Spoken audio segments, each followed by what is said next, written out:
High hi guys, দাদু জিলাপি বানাবার দিয়ে ঘুমাই পড়ছে। দাদু তোমার জিলাপি পড়লো।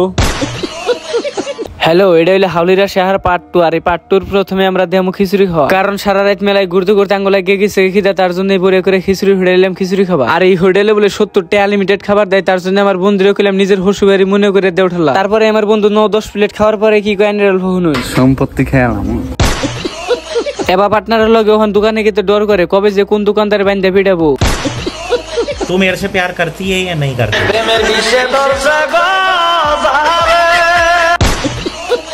এত সুন্দর মেলা দেহ ব্রিজের লগে এত রাত করে জানি কার লগে কথা কইতাছে। অগো জীবন আর আমারও জীবন। তাই তো না কই দাদু জিলাপি বাজাবার দেব করে ঘুম পারতাছে। আমার মনে কয় দাদুর আর আমার জীবনে বান অন্য নাই। রন গাইস, মানুষের দেখাবার একটু ড্যান্স করে দুঃখটা ভুলাই নই।